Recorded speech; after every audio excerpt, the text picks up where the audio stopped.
Pre-Calculus Unit 8, Lesson 3, Writing Equations of Conic Sections. Here we want to take different features from the conic section and then write the equations in standard form, and we also want to be able to translate parabolas.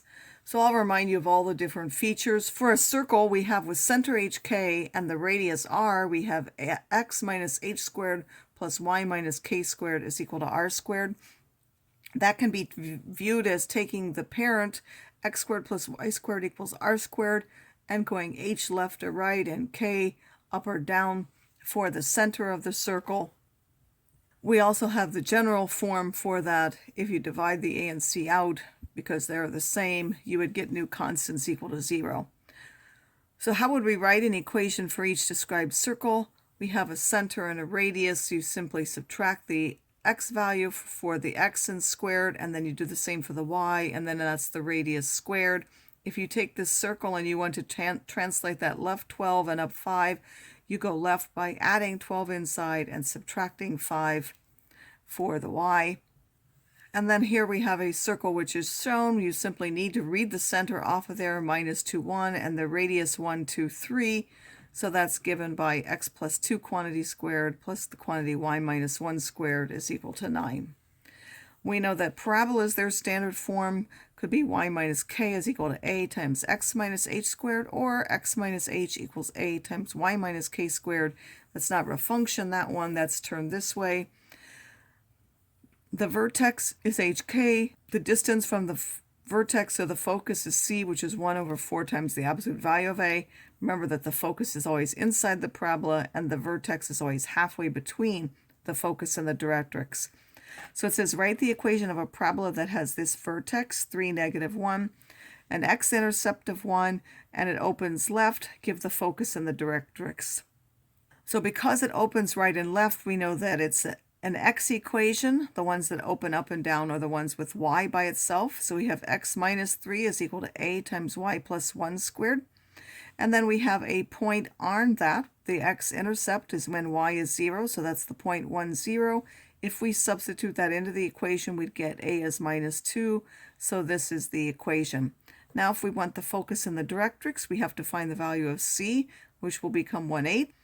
And now because we know it's opening left, here is our vertex. We're going to go 1/8 inside that, and that will give us where our focus is at here, and then the directrix is on the opposite side. That would now be by adding 1/8, and we would get the vertical line x is equal to 3 and 1/8.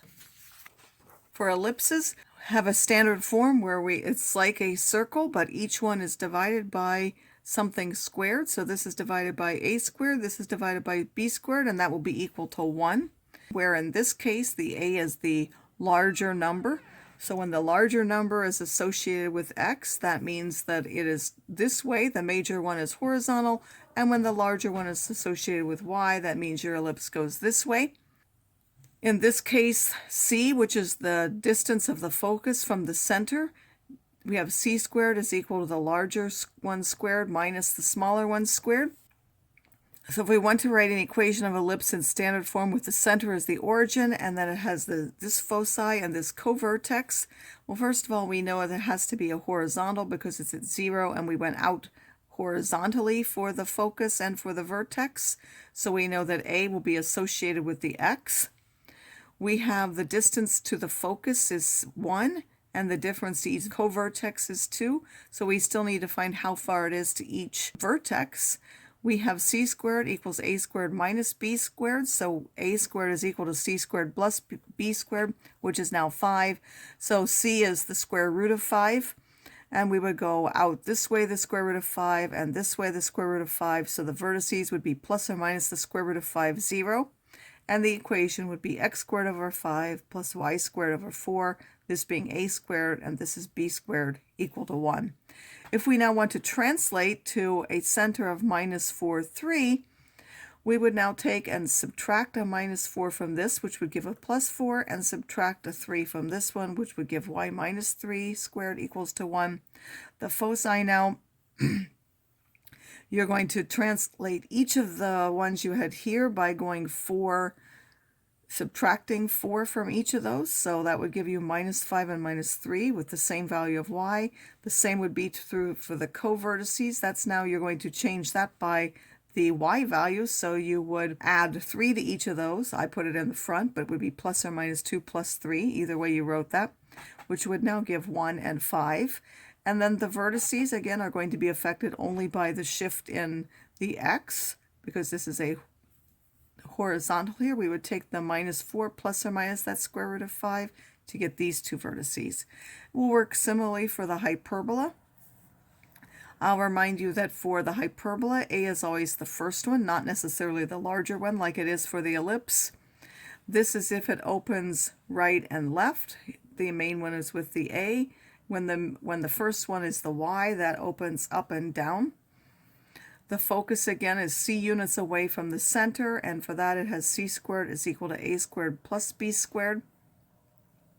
The asymptotes are y is equal to plus or minus b over ax in the first one, and y equals plus or minus a over bx in the second one.